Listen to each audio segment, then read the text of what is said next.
Pain vs. Naruto is remembered as one of the greatest fights in anime history.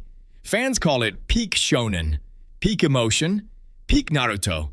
The speeches, the music, the rain, the symbolism, it's treated like a perfect moment where everything fell into place exactly as it was supposed to. But that's the problem. Most fans remember the Pain and Naruto fight the way they were told to remember it, not the way it actually was.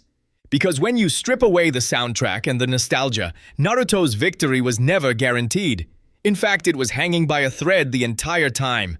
In the Pain and Naruto fight, there could have been one wrong decision, one delayed arrival, one different emotional response, and Naruto doesn't walk away as the hero of the hidden leaf.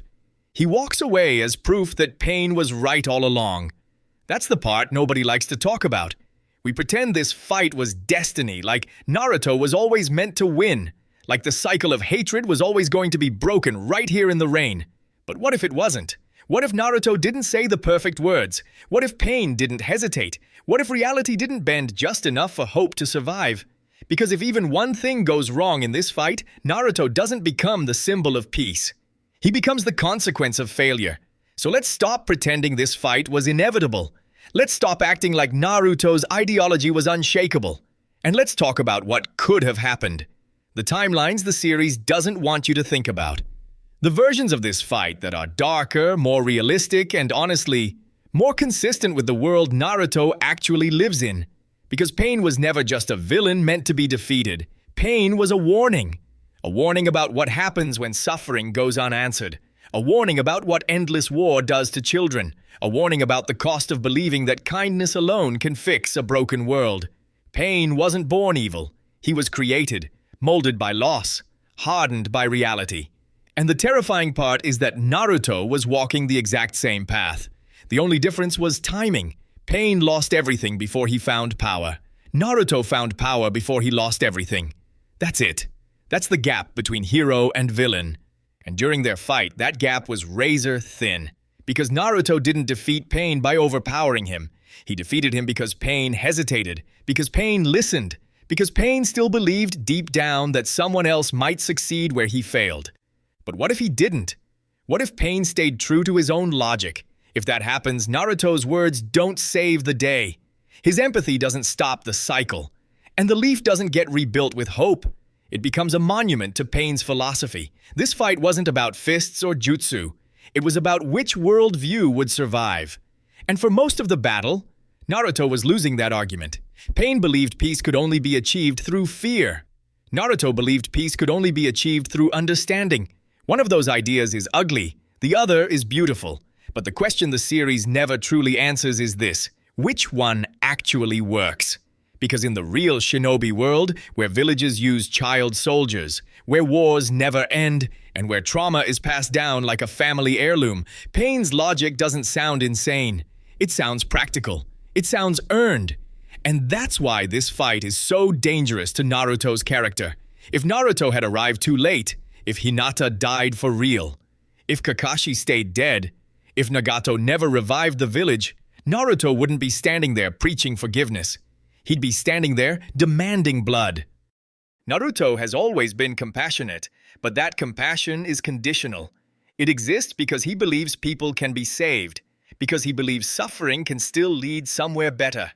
But if Pain's attack became permanent, if the leaf stayed a graveyard instead of a construction site, Naruto's words would lose their meaning.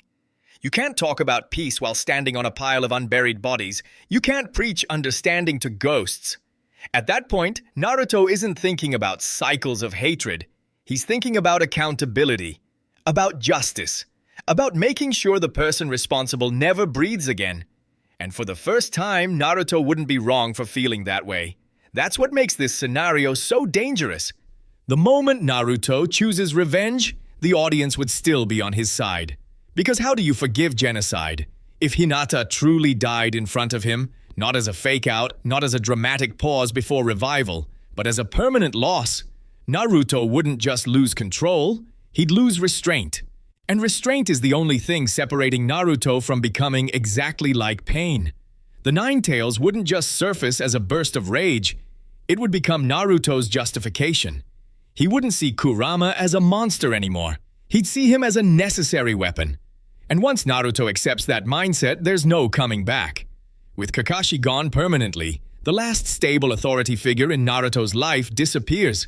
No mentor, no grounding presence, no calm voice to remind him of balance.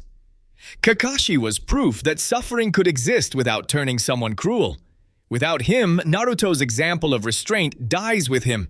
Naruto would be left with only one model of strength left in front of him: pain. And that's the irony nobody likes to confront. In this timeline, Naruto doesn't fight pain as an enemy. He fights pain as a future version of himself that he refuses to become, while slowly realizing he's already halfway there. Every punch would be fueled by grief. Every Rasengan would carry the weight of irreversible loss. And the terrifying part is that Naruto would be right to feel this way. That's why this fight would end differently. Naruto wouldn't stop when pain is defeated. He wouldn't pause for conversation. He wouldn't ask questions about philosophy or peace. He'd finish it. And the Leaf would cheer. The shinobi world would praise him. The elders would call it justice. But Naruto would feel nothing. Because revenge doesn't heal. It only empties. Afterward, Naruto wouldn't rebuild the Leaf with hope. He'd rebuild it with fear. Not intentionally, but inevitably. People would follow him not because they believe in him, but because they're afraid of what happens if he loses control again. Naruto would become a deterrent, not a symbol. And that is exactly what Pain wanted the world to become. Naruto wouldn't realize it at first. He'd tell himself that he did what had to be done, that sacrifices were unavoidable, that some people are beyond saving. And every time he repeated those words, Pain's philosophy would dig deeper into his identity.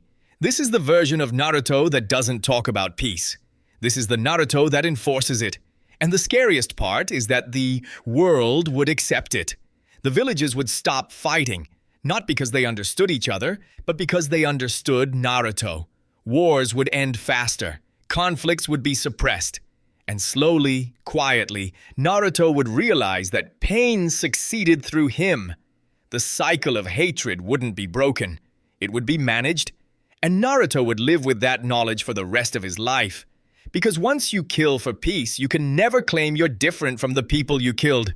That's why Pain versus Naruto only works in the timeline where everything goes right.